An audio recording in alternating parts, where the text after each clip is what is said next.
Due to adult content, parental discretion is advised. To begin. Are you watching closely? How to start. Clytus, I'm bored. What plaything can you offer me today? In Life Itself, a memoir, Roger Ebert begins. I was born inside the movie of my life. I was born a poor black child. The visuals were before me. I was born in it. Molded by it. The audio surrounded me.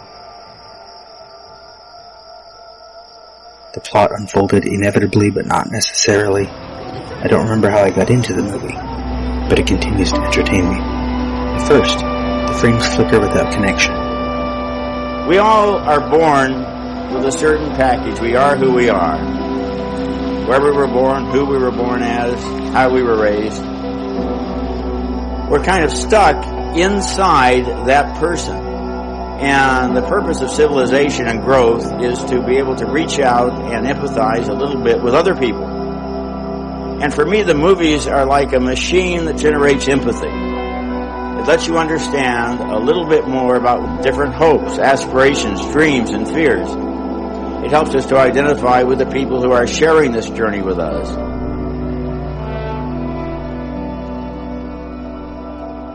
Here's the deal. Just give me the facts. Just the facts. Only the facts. Breathe. Focus. Keep it simple. No doubt. Okay. Welcome to Cock and Bull Minute, a Tristram Shandy story. A podcast in which, eventually, ostensibly, at some point, we will be talking about the 2005 film Tristram Shandy, a cock and bull story, 1 minute at a time. Good Lord, what is this story all about? Cock and a bull story. Here's your host, me, Robert Black. We're here to talk about Group 6, Birdman versus Synecdoche, New York. Once again, my guest, Professor Sarah Black.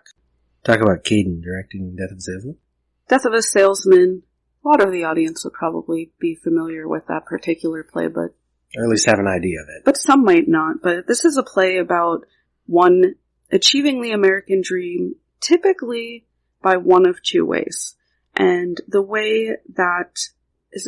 Willy Loman. The way that Willy Loman sets up early is by being well-liked, and that's what he does. He essentially crafts this false persona for the purpose of getting ahead, but he does this popularity, well-liked thing that he tells his sons to do at the expense of cultivating any real relationships. And old Davey go up to his room, you understand, put on his green velvet slippers, I'll never forget. Pick up the phone, call the Vice. Without ever leaving his room, at the age of 84, he made his living. And when I saw that, I realized that selling was the greatest career that a man could want, because what could be more satisfying than to be able to go at the age of 84 into 20 or 30 different cities and pick up a phone and be remembered and loved and helped by so many different people. But this fake, well-liked, popular persona, it doesn't really work out for him. And even when he tries charisma, he fails at it. He tries to use his charisma to get a raise and it backfires. Yeah. So that's one way. And one way being charisma or popularity, crafting this fake persona for yourself. And then the other way it's telling you to achieve the American dream is, well, the play's not really telling you to do it. The play's critiquing that this is what we do.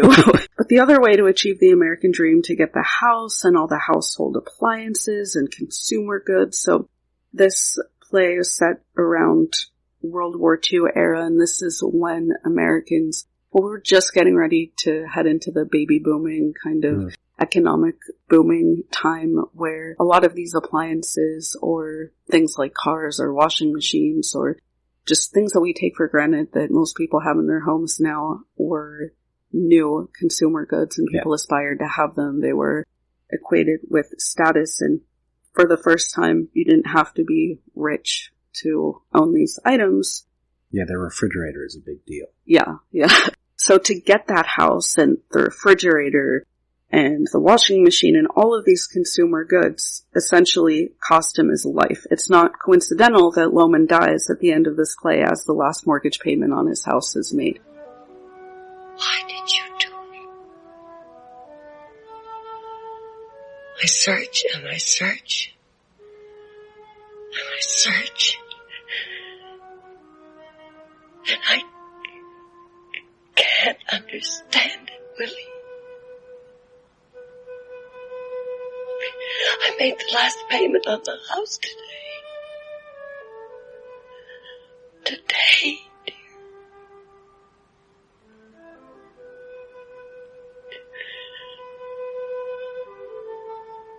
And there'll be nobody home. We're free and clear.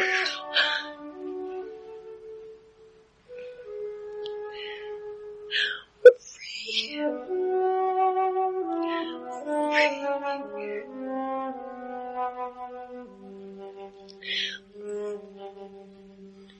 Free. Specifically, his life is paying for goods until you die. Mm-hmm. So, essentially we live to work and we work to consume until there's nothing left of us. Which is an interesting comparison to Caden, because while he works until his death, he's not working for money. He was given a grant, and all of this is just, he can do it. Right. But it still ends up the same way, because I think part of that theme of death is it doesn't, even if you aren't working to get things done, you're still going to die anyway, too. Yeah. It's not about money, it's about just doing things. I think the film had to have him, or it was an easy way to write into the film, him having a grant. If we look at this in a realistic sense, there's no artistic grant that would give him 50 years to construct a 13-year-old. Not enough money. I mean, it would be great if we did care more about the arts to do incredibly artsy things, but yeah, that was just a device to explain why he was doing what he was doing. But you're right to your point that we don't just have a problem.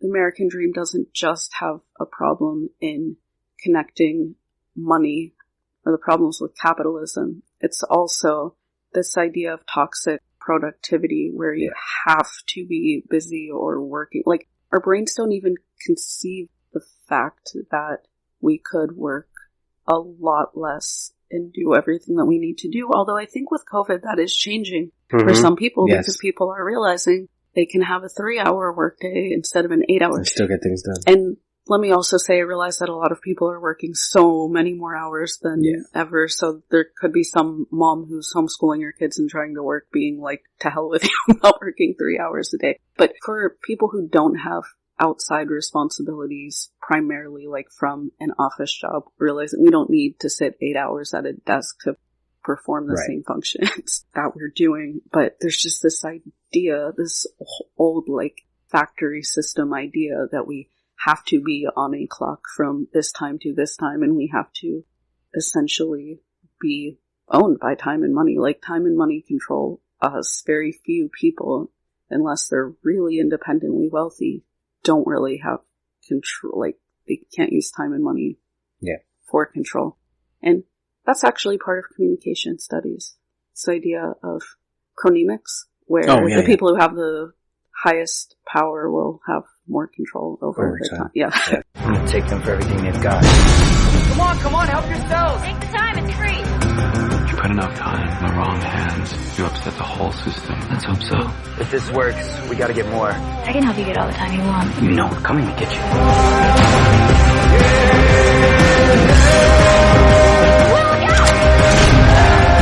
His crime wasn't taking time. He was giving it away. The film also mentions that he chooses younger actors for Death of a Salesman. Yeah. And do you want to talk about why? Why he would do that? Mm-hmm. Because his parents are confused by it. Why did the older people look so young? It was a choice, Dad. I'll explain later. It's sort of like the film itself is universalizing the theme of, like, you're all dying. If even these young people can play these characters. He says he chose them because they will have essentially 50 years ahead of doing all of this. That's right. Yeah. There's no real way of coping when your parachute won't open. You're falling down. You're going down. You fell, then you died. Maybe someone cried, but not your one-time bride. So I wanted to briefly mention the commercials in this film because they're hilarious. The little animated ones? Yeah. Yeah. And there's a pig in it, and it called to mind the pig, and I'm thinking of ending things. So I'm interested about Charlie Kaufman's relationship with or interest in pigs. Before we interpret the pig, this is one of the things I actually saved, was something the cow says, and I think it's in that commercial at the beginning. The cow says, there is a secret something at play under the surface, growing like an invisible virus of thought. This is a little animated thing that looks like a kid's cartoon. Right. Yeah. Yeah. And the pig is in a parachute commercial where he says you fall and then you died, maybe. Which is awesome. And then I'm thinking of ending things, which also recommend everybody go see it's weird how we say go see. Just turn on Netflix and watch it. Yeah.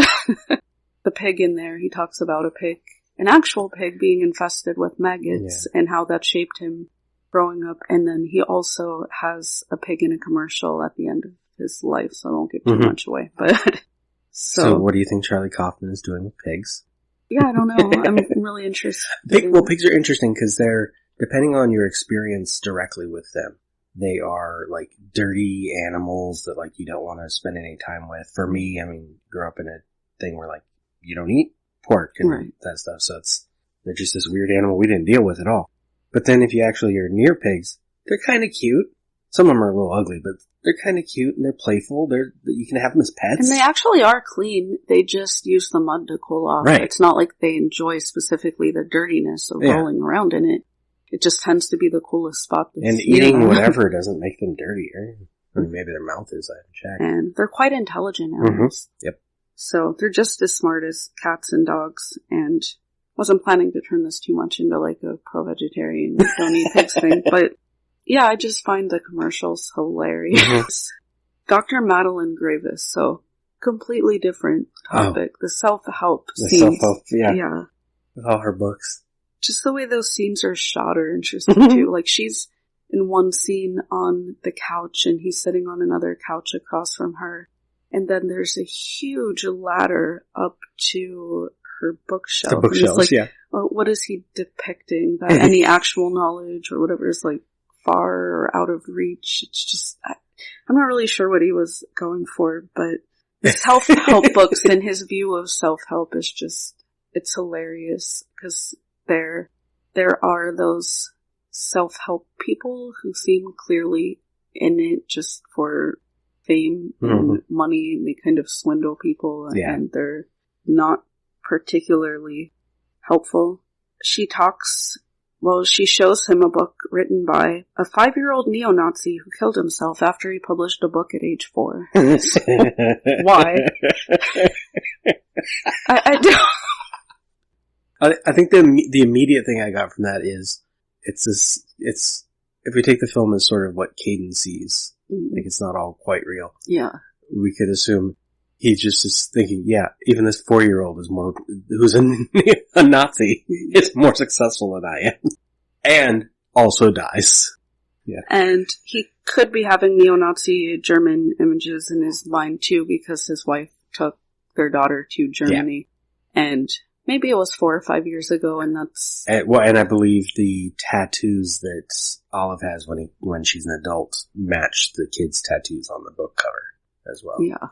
So it's his imagining of what his kid is. Yeah, watching the film, kind of watching a lot of Charlie Kaufman, it's like being inside of a dream. You're like in a dreamlike trance, like state. So you can imagine dreaming that particular scene, but...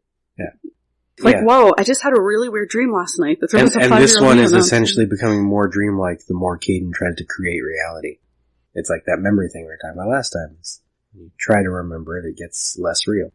And then after his wife and daughter have been gone for a while, he has an affair with Hazel, and we have to talk about the fire in her house and how she to that.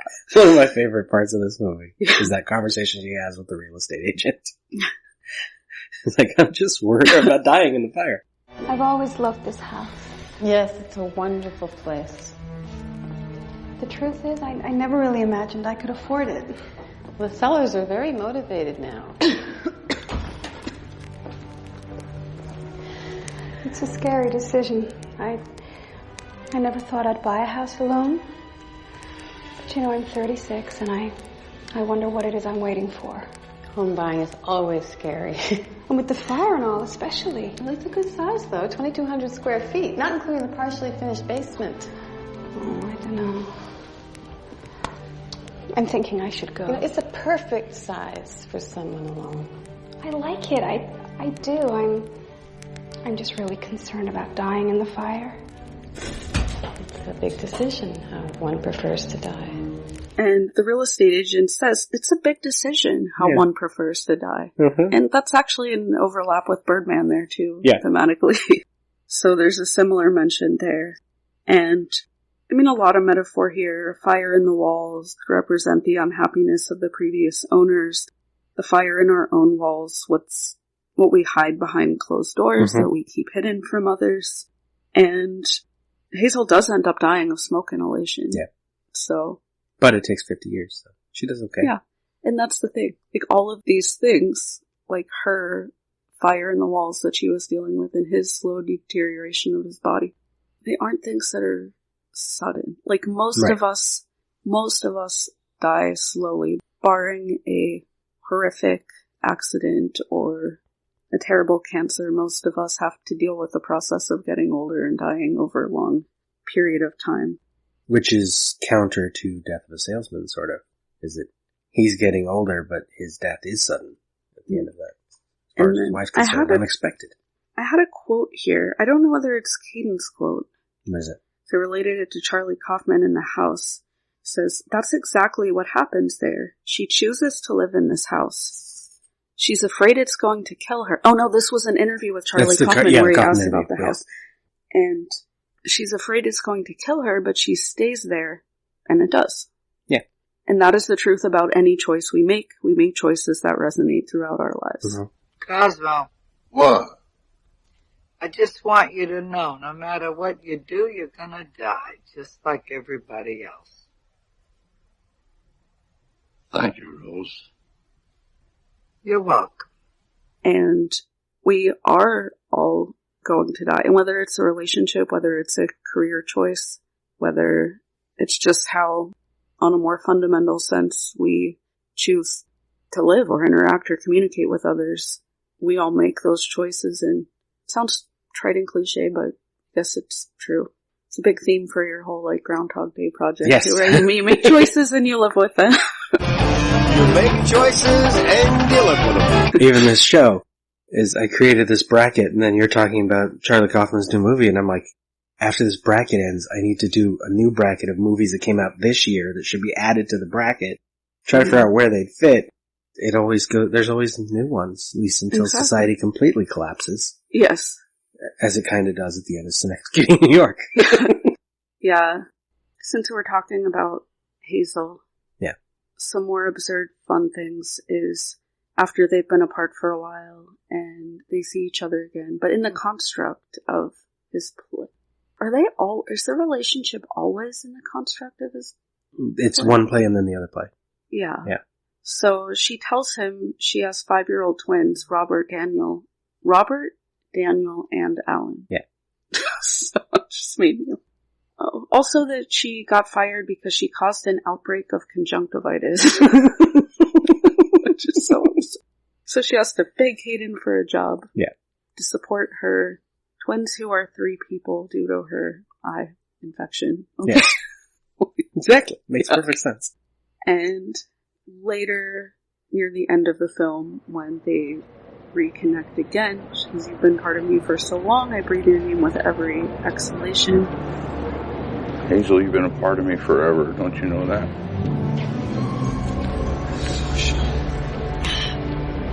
I breathe your name in every exhalation. Wait, please. Go sleep. I'm looking for my wife. The beauty of your eyes. One move, jackass, and you really will be a woman. You are my sun, my moon, my starlit sky. Without you, I dwell in darkness. Okay, I love you. What are you doing here? Your power has enchanted me. I stand helpless against it. This is where it has to be now. Tonight, let me worship you in my arms. Get away from me! I'm not letting you. I love you. Get rid of me. Stop saying that! How about that? How can I stop the beating of my heart? It pounds like never before. Out of fear. Out of love. This used to be my specialty. You know, I was I'll good kill you. when they send me in. Death next to love is a trivial thing. I do it alone. And now I just... Your touch is worth 100,000 deaths.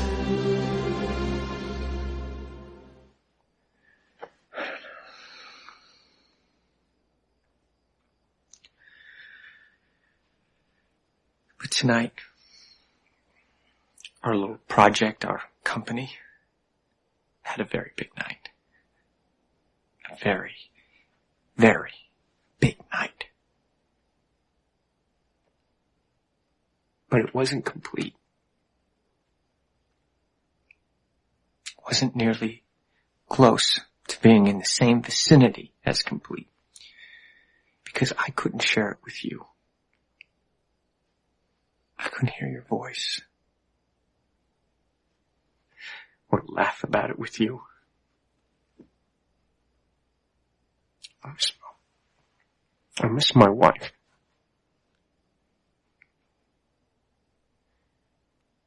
We live in a cynical world. A cynical world. And we work in a business of tough competitors. So you want to tell the audience where they can hear more of you? I love you. You complete me. So you can hear my show Life as a Playlist, which is a mix of autobiography and social and political commentary with a backdrop of mostly but not all top 40 songs. And you can follow my Life as a Playlist accounts on Facebook, Twitter, and Instagram. You hear us both on Pump Up the Minute 3 times a week right now, looking at Pump Up the Volume in 4-minute segments, talking about society and politics and music and many other things, and the movie, which is important outside this show. Cut. Thank you for listening. This has been Cock and Bull Minute, a Tristram Shandy story. Follow us on Twitter and Instagram at CockBullMinute. Find more content at lemmingdrops.com. Wait a minute, Doc. Are you telling me that you built a time machine? Out of a Mandalorian. Why would you create such an abomination? This is the weapon of a coward. It's a past stuff that dreams are made of. Cut. That's a wrap. It's over, Johnny. It's over! Nothing is over! Nothing! You still here? You just don't turn it off! It's over. Go home. Go.